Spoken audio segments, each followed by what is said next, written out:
inawezekana ulishakutana na hii mada au wewe kuwa sehemu ya watu ambao wanabadilishana mawazo au hoja kuhusiana na hii mada, zile hoja za kukinzana. Unajua malumbano ya hoja yanavyokuwa au debate. Mada ni maarufu sana. Sasa title yake inaendaje? Kichwa cha habari chake ni kwamba education is better than money or money is better than education. Yaani kwamba elimu ni bora kuliko hela au hela ni bora kuliko elimu. Sasa kwa sasa hivi ukijaribu kuangalia mitandaoni namna ambavyo watu wengi sana wana respond kwenye hiyo mada. Yaani ile hata kiutani utani ukikuta mtu ame comment sehemu labda au ana share hoja sehemu, yeye anakuambia sasa hivi au labda kiutani utani tu, lakini muda mwingine utani humo ndo mtu anamaanisha. Anakuambia kwamba money is better than education. So unajua hii ni mada of course, lakini pia kwa sehemu kubwa inaweza ikatuonyesha namna gani tunafikiria. Kwa sababu gani? Hela sawa, ni kitu ambacho kinatafutwa. Ili upate hela lazima ubadilishane na kitu, exchange na kitu. Yaani hamna mtu ambaye atakupa hela wewe bure. Sasa kile ambacho una exchange na mtu ili upate hela, pale ndo elimu ambapo inaingilia. Yaani mimi sitaki kujadili kama mada ambayo unachagua upande. Nachotaka niseme ni kwamba education au elimu inahitajika ili upate hela.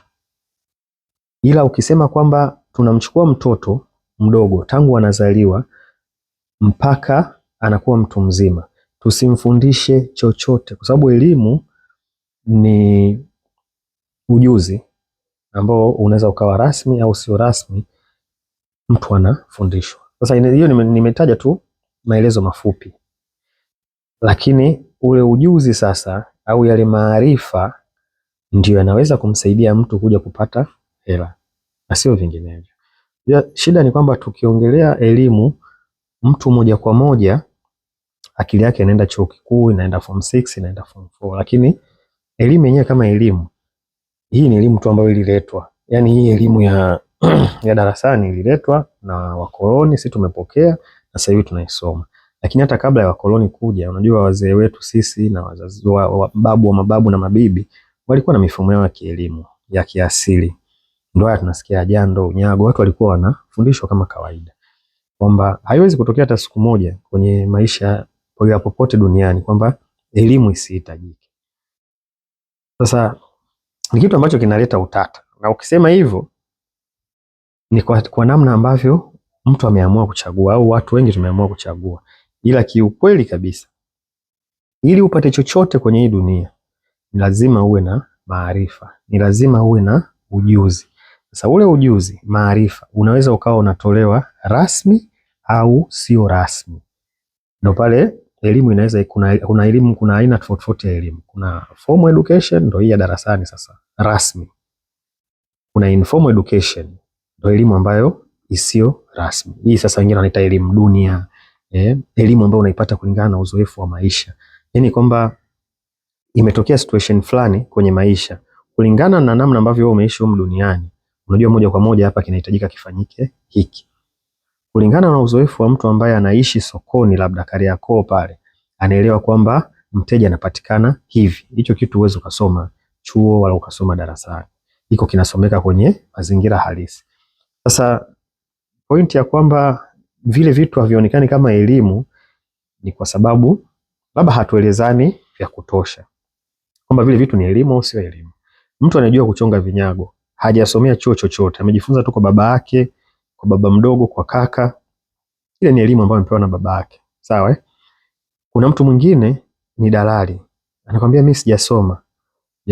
Unamsikiliza tu vizuri taratibu. Mimi nilivyoishia darasa la 4 au la 7, sikuendelea na mafunzo au sikuendelea na shule. Baadaye nikaenda kwa fulani.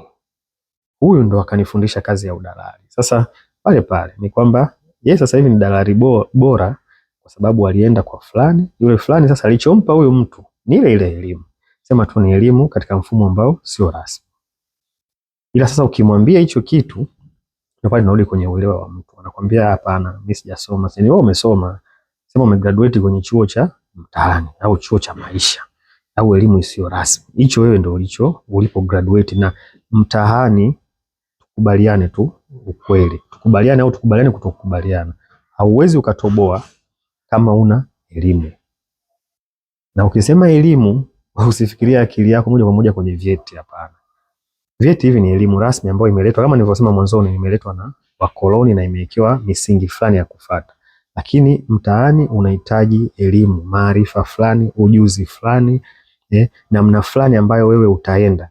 Bila hivyo ukiwa tu mtupu, yani ukiwa tu kwamba huna ujuzi wowote, huna chochote ambacho unaweza ukamtatulia mtu, sasa huwezi kupata hela. Kwa hiyo ile mada ni mada nzuri, na nadhani pia kwa sababu wengi, mimi binafsi mara ya kwanza kabisa nimeisikia hiyo mada ilikuwa ni shule ya msingi, naendaga mpaka sekondari hapo mwanzoni ndio kunakuwa kuna hiyo mada. Lakini kama sasa hivi ukiniuliza ni aina ya mada ambayo huwezi ukachagua kimoja, kwa sababu ni vitu ambavyo havishindani. Yani sio kwamba una uwezo wa kuwa na hiki mbadala wa hiki, kwa sababu hela huwezi kupata bila elimu. Sasa wengi wanaamini kwamba unaweza ukapata hela bila elimu, ni kwa sababu yeye anaangalia elimu ya darasani. Sasa elimu ya darasani ni aina ya elimu ambayo inatolewa huku duniani. Ndio maana kuna watu wengine wana elimu ya kidini, kuna mtu mwingine ana elimu ya kilimo ambayo hajaipata darasani. Kwa hiyo anaweza kumwambia mimi nafanya kilimo, sijasoma, nimefanikiwa. Babu yako alivyokufundisha kulima minazi, kuangalia kwamba huu unashambuliwa na wagonjwa, majani ya kwenda kuchukua ili umwagie dawa, hiyo ni elimu. Tofauti tu ni kwamba na elimu ya darasani ile haiko kwenye vitabu, imeandikwa na unafuata mfumo fulani. Lakini wenzetu elimu hiyo hiyo ya mababu zao na wazazi wao na kila kitu ndio wameichukua tu, wameiweka kwenye maandishi, na wanahakikisha kila mtu kwenye jamii zao anafanya nini? Anafundishwa. Sisi vitu vyetu vingi vinapotea. Mambo ya jando, unyago. Sisi nadhani hiki kizazi chetu kikiisha cha sasa hivi, au wanaokuja wanaweza hata hayo maneno wasiyajue. Yaani miaka 200 mbele mtu anaweza asijue maana ya jando, asijue maana ya unyago. Sababu ni vitu ambavyo havipo tena kwenye jamii. Nadhani kama vipo sasa hivi basi ni makabila machache sana yamebakiza, lakini tukisema miaka 200 mbele inawezekana hata hayo machache na yakawa yameshapoteza. So education is better than money bwana. Mimi sioni kama ni mada hii.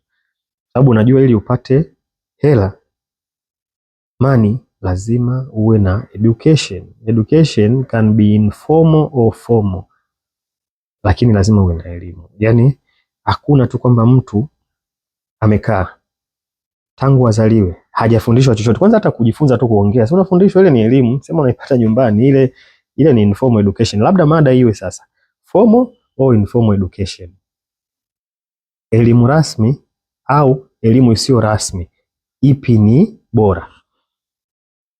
Lakini ukisema eti education is better than money au money is better than education,